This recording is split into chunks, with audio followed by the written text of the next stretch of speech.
మీరు ఈ ఫోటోని జాగ్రత్తగా పరిశీలించండి. దాన్ని ఎలా డిఫరెంట్ చేస్తావో బట్టి ప్రపంచాన్ని ఎలా చూస్తామన్నది మారుతుంది. 1970లో మానసిక శాస్త్రవేత్తలు అమోస్ ట్వెర్స్కీ మరియు డేనియల్ కాహ్నెమన్ ఒక మానసిక ప్రభావం గురించి అధ్యయనం చేశారు. అదేంటంటే సమాచారం లేదా వస్తువులు ఎలా సమర్పించబడతాయో అది చాలా ఎక్కువగా మన నిర్ణయాలను ప్రభావితం చేస్తుంది. దీనిని ఫ్రేమింగ్ ఎఫెక్ట్ అని పిలుస్తారు. ఉదాహరణకు, ఒక పనికిరాని చిత్రాన్ని ఒక పెద్ద లగ్జరీ ఫ్రేమ్లో పెట్టి ఒక పెద్ద హాల్లో ఉంచితే ప్రజలు దాన్ని నిజంగా ఒక గొప్ప కళాఖండం అనుకుంటారు. ఈ ప్రభావం ప్రకారం మనసు ఎప్పుడూ మీరు ఎలా చూపిస్తారు అనే దానిపై ఎక్కువ దృష్టి పెడుతుంది, ఏమీ చూపించకపోయినా కూడా.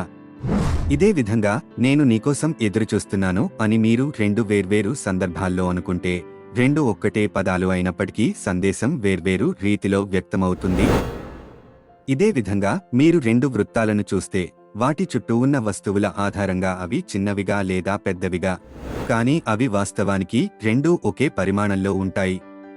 ఈ తేడాను అడ్డుపెట్టుకుని ప్రజల నిర్ణయాలను మార్చడం సులభంగా మారుతుంది. ఉదాహరణకి, మీరు జ్యూస్ కొనడానికి వెళితే ఒక ప్యాకెట్ మీద 85% షుగర్ ఫ్రీ అని రాసి ఉంటుంది, మరొక దాని మీద 15% షుగర్ మాత్రమే అని రాసి ఉంటుంది. అప్పుడు చాలామంది 85% షుగర్ ఫ్రీ అని రాసిన దానిని ఎంచుకునే అవకాశం ఉంటుంది. ఆ మాటల అర్థం రెండూ ఒకటే అయినప్పటికీ మనసు పెద్ద సంఖ్యలతో ఎక్కువ ఆకర్షితమవుతుంది. ఒక కీలకమైన శస్త్రచికిత్స తర్వాత డాక్టర్ 90% విజయవంతమయ్యే అవకాశం ఉంది అనగానే మీరు సంతోషంగా ఉంటారు. కానీ అదే డాక్టర్ 10% మాత్రమే వైఫల్యం జరిగే అవకాశం ఉంది అని చెబితే మీరు భయపడతారు. ఇవి రెండూ ఒకే అర్థం ఉన్నప్పటికీ ఫ్రేమింగ్ వేర్వేరుగా ఉంటుంది. ఒకటి పాజిటివ్గా ఉంది, మరొకటి నెగటివ్గా ఉంది. అధికంగా అధ్యయనాలు చెబుతున్నాయి, ఫ్రేమింగ్ ఎఫెక్ట్తో సరైన ప్రశ్నలు లేదా స్టేట్మెంట్స్ ద్వారా మనం కోరుకున్న ప్రతిస్పందన పొందగలము.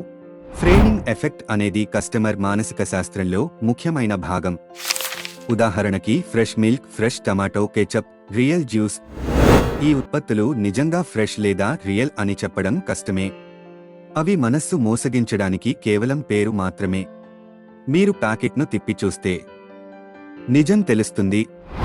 న్యూస్ ఛానల్స్, రాజకీయ నాయకులు, సంస్థలు మరియు మోసగాళ్లు ఈ ఫ్రేమింగ్ ఎఫెక్ట్ను విస్తృతంగా ఉపయోగిస్తారు. మరి బాస్, ఎవరి మోసంలో పడవద్దు. మీరు ఎక్కడో మోసపోతున్నామా అని అనిపిస్తే మొత్తం సన్నివేశాన్ని గమనించండి. దీనిని అర్థం చేసుకోండి మరియు నేర్చుకోండి, మరియు ఎటువంటి గందరగోళంలో పడకుండా మంచి నిర్ణయాలు తీసుకోండి. ఈ వీడియోని చివరి వరకు చూసినందుకు ధన్యవాదాలు. మరిన్ని వీడియోల కోసం సబ్స్క్రైబ్ చేయండి.